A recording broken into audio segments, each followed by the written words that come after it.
¿Por qué existe un conflicto entre palestinos e israelíes? El origen del problema radica en que hay dos pueblos en un mismo territorio y ambos lo reclaman como propio. Los israelíes consideran que les pertenece porque les ha sido legado por Dios, como figura en el Antiguo Testamento, y porque siempre hubieron judíos. Los palestinos, por su parte, dicen que les pertenece porque viven allí desde hace siglos. Pues para los israelíes, la creación del Estado de Israel representa la respuesta a la persecución que han vivido los judíos a lo largo de toda su historia, y consideran que es la única garantía para que no los persigan nunca más. A través de la cronología de sucesos que les presentaré a continuación, conocerán los hechos determinantes que llevaron a la conformación de estos dos estados, para así entender los motivos que han causado que hasta la fecha sigan en conflicto.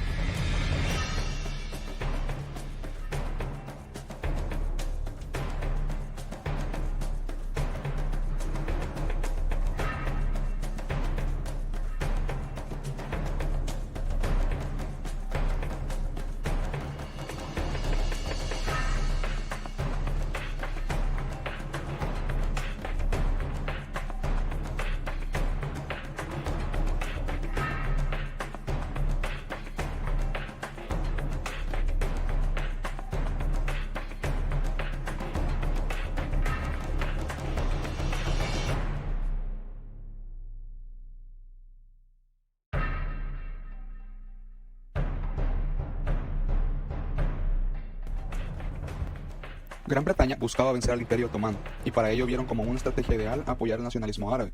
De igual forma, lo hizo Francia desde Siria.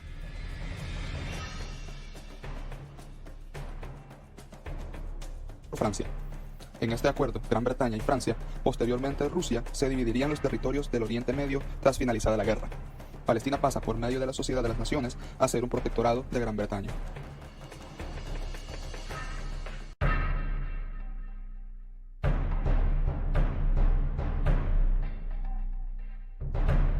Considerada la apoteosis del sionismo, en la cual por medio de una carta la potencia mandataria británica aprobaba el establecimiento de una patria nacional judía en Palestina. Sin embargo, el texto era ambiguo e incluso contradictorio, ya que apoyaba los derechos de autodeterminación de una minoría étnica, el 9% de judíos frente al 91% de árabes. Pero también establecía que no debía hacerse nada en perjuicio de los derechos civiles y religiosos de los habitantes no judíos de Palestina. Sin embargo, los árabes no aceptan esta declaración. Tras la Revolución Rusa, los bolcheviques rechazaron el acuerdo Sykes-Picot y lo hicieron público. De esta manera, se hace pública la traición a judíos y árabes por parte de Gran Bretaña.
Israel se enfrentó nuevamente con una coalición árabe que estaba formada por la República Árabe Unida, Jordania, Irak y Siria, apoyados por Egipto.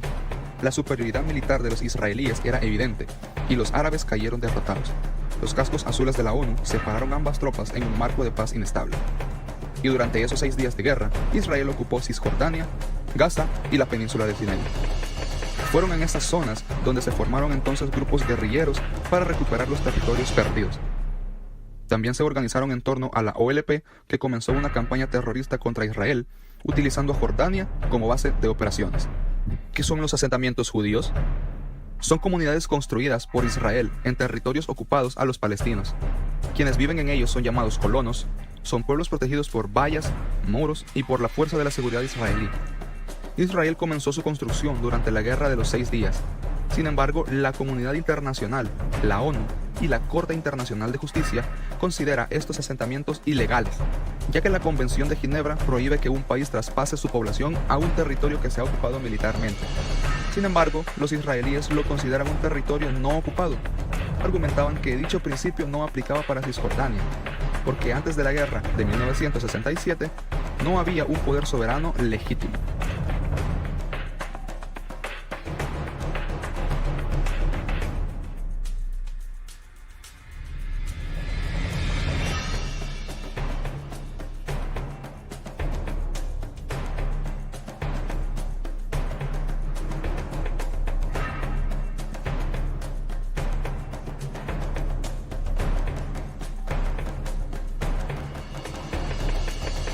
La organización renunció a la violencia y al terrorismo y obtuvo su reconocimiento de derecho de Israel a existir en paz y seguridad. La Autonomía Nacional Palestina, que en 2013 fue oficialmente Estado palestino reconocido por 139 de los 193 estados que conforman las Naciones Unidas, supuso la división de Cisjordania. Área A es administrada por la Autoridad Nacional Palestina. Área B, bajo administración de la Autoridad Nacional Palestina y bajo el control militar de Israel. Área C, completamente a cargo de Israel. Sin embargo, en los años siguientes, las relaciones siguieron tensas y los enfrentamientos violentos se mantuvieron. Para Israel, Jerusalén es su capital. Los israelíes reclaman soberanía sobre toda la ciudad tras haber tomado parte en 1967. Pero la Organización de las Naciones Unidas declaró nula esta anexión y la Autoridad Nacional Palestina reclama Jerusalén Oriental como la capital del Estado palestino. Donald Trump confirmó que su país reconoce oficialmente a Jerusalén como capital de Israel, una decisión que puede generar tensiones en Oriente Medio y reducir las posibilidades de un proceso de paz entre Israel y Palestina. La decisión de Trump convierte al país norteamericano en el primero del mundo en reconocer a Jerusalén como capital de Israel, mientras que el Ministerio de Exteriores de Rusia reconoce a Jerusalén Occidental como la capital de Israel y considera a Jerusalén Oriental como la capital del futuro Estado de Palestina. El 14 de mayo de 2018, Estados Unidos trasladó su embajada de Tel Aviv a Jerusalén, lo que provocó uno de los peores enfrentamientos entre israelíes y palestinos en los últimos 4 años, que además coinciden con el aniversario número 70 de la fundación del Estado israelí. Segundo objetivo. Pacto del siglo de los Estados Unidos. ¿Es realmente una propuesta de solución? Primero hablaremos en qué consiste este pacto. El Pacto del Siglo es un plan del gobierno del presidente estadounidense Donald Trump, que pretende alcanzar la paz entre palestinos e Israel. El objetivo de este pacto es meramente económico y político, por lo que buscaban recaudar para esta región inversiones por un monto de $50 millones, de los cuales más de la mitad se destinarán a los territorios palestinos como Gaza y Cisjordania durante la siguiente década. El resto servirá para impulsar las economías de Egipto, Jordania y Líbano, y al mismo tiempo se crearán 1 millón de empleos en Gaza y Cisjordania, reduciendo su tasa de desempleo al 30% y su tasa de pobreza. Todo esto si el plan se lleva de manera correcta. El 24 y 25 de junio del 2019 se celebró el Foro Económico de Manama en Bahrein, en donde se pretendía llegar a un acuerdo entre Israel y Palestina. En este foro, Estados Unidos expondría los puntos necesarios para llegar a la paz en esta región. Sin embargo, la Autoridad Nacional Palestina, que gobierna la Franja de Gaza y parte de Cisjordania transitoriamente desde 1994 y establecida conforme al Acuerdo de Oslo, se negaba a colaborar con el plan, desde que Estados Unidos reconoció a Jerusalén como la capital de Israel. No obstante, este pacto tiene propuestas específicas para esta región. Entre ellas tenemos más de 200 programas y proyectos para conectar Gaza y Cisjordania, expandir las exportaciones y la Internet en Palestina, facilitar el acceso al agua potable, obtención de gas natural, creación de hospitales, mejoras en el ámbito de educación y formación laboral, y una de las propuestas más importantes era una construcción de un corredor de tránsito de $5.000 millones que atravesaría el territorio de Israel para poder conectar la Franja de Gaza con Cisjordania. Entonces, ¿qué obtendrán Israel y Palestina con este pacto? El Estado de Israel podrá obtener beneficios como Cisjordania y Gaza estarían unidas a través de un túnel que las conectaría y que atravesaría Israel, por lo cual los asentamientos israelíes existentes en Cisjordania serían incorporados al Estado de Israel. Además, podrán expandir los ya existentes o aprobar planes de construcción en las zonas que serán parte del Estado palestino. A cambio, se crearían dos áreas de tamaños comparables al de la Franja de Gaza. Una de ellas será una zona industrial avanzada y la otra un área agrícola y residencial. Controlar el espacio aéreo y marítimo frente a la Franja de Gaza del Estado palestino. Además de la construcción de 2 cruces en la frontera con Jordania, que serán incluidos en la red de carreteras palestinas, pero que estarán bajo el control de Israel. Asimismo, Palestina no podrá contar con fuerza militar. Por consiguiente, algunos beneficios que obtendrá el Estado palestino con este pacto son: primeramente, a los palestinos se les prometen varios territorios en el desierto de Negev, dándoles un plus en donde el Estado árabe tendrá acceso a los puertos israelíes de Ashdod y Haifa.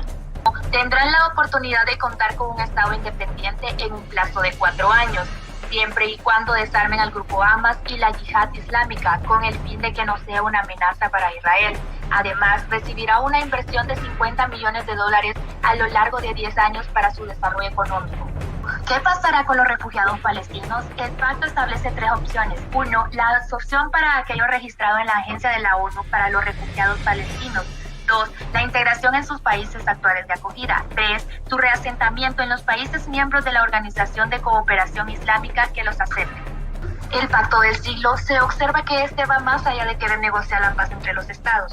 Israel sale beneficiado de muchas maneras, siendo el principal aliado y con muchos recursos de Estados Unidos. Además, las demandas de Palestina no pueden ser todas correspondidas debido a las expectativas planteadas en Tel Aviv. Entonces, ¿este pacto del siglo es realmente una propuesta de solución?